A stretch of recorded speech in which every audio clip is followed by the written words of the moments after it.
I speak 7 languages. And as soon as people find out about that, what I'm most often asked, other than for my phone number, is how did you do it? How did you go about learning all these different languages? Well, today I'm going to share with you some answers. So my phone number is 212. I'm just kidding. See, I was raised as a polyglot. And by the time I turned 18, I could speak already 4 different languages. And then, for the subsequent 3 years, I learned 3 additional languages. And it's about those 3 years that I want to talk about.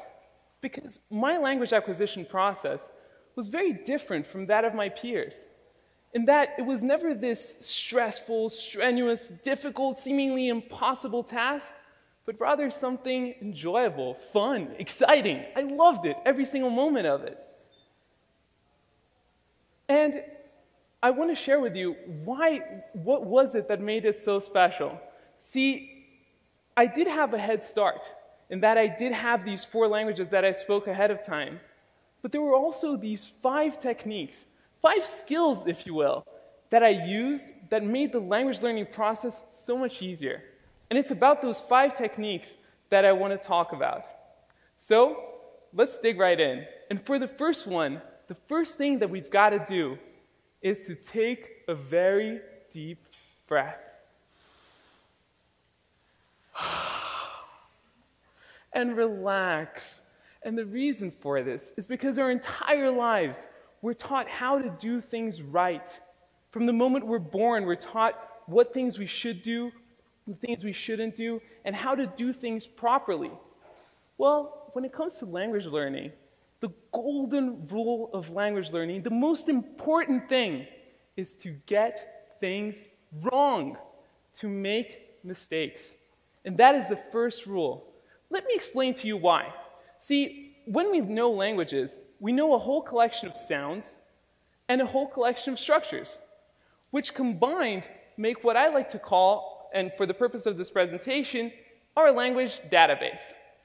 And our language database will contain all the sounds and structures that we know. However, there's a whole family of sounds and structures that are beyond our database.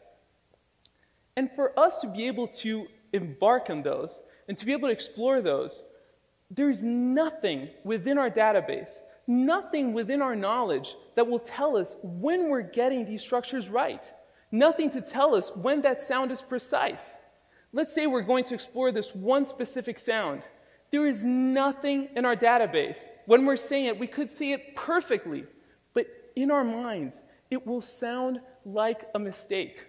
So you know that queasy feeling that we feel, that insecure thing when we feel like we're doing something wrong? That is the trigger that you need to look for, because that is a signal that tells you that you're going beyond your database and that you're allowing yourself to explore the realm of a new language. Let me show you how this works in practice. So let's say we're going to go and learn the word door in Spanish. So the word door in Spanish is puerta. So for puerta, we've got a few sounds that exist in English. So the pu, e, and the ta. However, when it comes to the r, that sound is not in our database. The rrr, the rolled r, does not exist in the English sound database. And it's a little bit on the outside. So if we allowed ourselves to bridge through our database and to really break through and to make the mistake, we could make sounds like the rrr. But instead, what sometimes happens is that we get the closest relative of it that is within the database, and that is the r sound. And that r sound makes something that sounds like puerta, which doesn't mean a thing in Spanish. It actually doesn't sound too charming, and it doesn't tell you too much. So for the first technique, allow yourself to make that mistake so that sounds like puerta can come out. And now let's go to the second one. For the second one, I'm going to need some of your collaboration. We are going to read these 4 beautiful words, and on the count of 3. So let's start with the first one. On the count of 3. 1, 2, 3. Mao, perfect. The second one, 1, 2, 3. Perfect. Third one, 1, 2, 3. Perfect. And the fourth one, 1, 2, 3. Let me show you what happened when we did this. We get these 4 words, and we put them through a sort of American English filter, and we get something that looks kind of like this. And I'll tell you the results of that. So for the first one, mão, which means hand in Portuguese, we put it through the filter, we get mau. For the second one, we get coco, which is coconut in Portuguese, or coco, which means poop. We put it through the filter and we get a warm cup of cocoa. And for the fourth one, we have huo, which means fire in Chinese. And we get, if you're feeling really creative, maybe a dude doing karate. But anyways, they don't tell you much about how these things are pronounced. And if you think it's only one way, only if you're going from English to a different language, think about non-native speakers and try to explain to them that this is pronounced though, and that this is pronounced thought, and that even though they look almost identical, they have nothing to do with one another. Or try to explain to them that this is enough and that this is just simply wrong. See, there is nothing useful about using that foreign alphabet when you're trying to learn the language. Why? Because it will give you wrong signals. So what is the second technique? Scrap it. Scrap the foreign alphabet. Let me give you an alternative of how you can go about this. This is a Brazilian currency, and it's spelled like this. So on the count of 3, can we all say the name of this currency? 1, 2, 3. Yeah. We have some people who know the spelling. Yeah, real for the most part. And as useful as this might seem, it doesn't tell you a single thing. And when you're speaking Portuguese, real means nothing. Let me give you an alternative. See, in Portuguese, the way that you say real is real. So let me teach you how to say it. So on the count of 3, let's say he. So it's he, but without the e sound. So 1, 2, 3, he. Perfect. And now let's say ow. It's like ouch, but without the ch sound. So it's ow. 1, 2, 3. Perfect. So he. Ow. He. Ow. He. Ow. He. Ow. He. Ow. Perfect. Now you all sound like passionate Brazilian capitalists. And so why would we go and use something that looks like this, that looks real, when instead you can use something that looks like this and gives you so much more information about how to say something in a foreign language? And that puts us in a really good spot, because at this point we allowed ourselves to break through our database and to make mistakes, to go into that uncharted territory of a new language. And then we figured out how to take notation in a way that the information is actually meaningful. But then how can we test it? And that's where technique number 3 comes in. Technique number 3 is about finding a stickler. So finding someone who's detail-oriented and who won't let you get away with the mistakes. And more than finding someone who's really that person, the guru for the language, it's more about establishing the right sort of relationship. Relationship with someone where they will correct you. They'll feel comfortable correcting you and making sure that you're getting to that spot you wanted in the language. But at the same time, someone who will encourage you to get things wrong and to make those mistakes in the first place. And sticklers could be your teacher, it could be your tutor, it could be a friend, it could be someone on Skype or Craigslist. It doesn't matter. You can find sticklers all over the place, and with technology, it becomes a lot easier to find them. And then it's time to practice. And for practicing, we've got the 4th technique. See, I always thought I had this thing that was a little bit of a Sid craziness that I did, and then I realized how useful it was. I always did what I like to call shower conversations. And shower conversations are exactly what they sound like. When I was learning a new language, I would stay in the shower for a few minutes, and I remember having all these discussions. I remember when I was learning Chinese, and I would haggle and try to get 2 yuan more to get that wonderful dumpling and getting the discount. Or I would go to Roma, and I would ask for directions to the best piazza. It was amazing.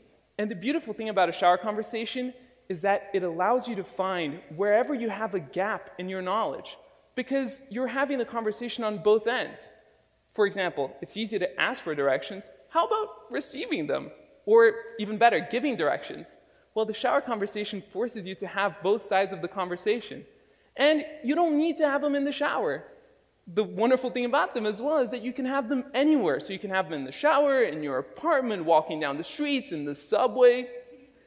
And seriously, if you're in the subway, speaking to yourself in a foreign language in New York, you'll fit right in. You're fine.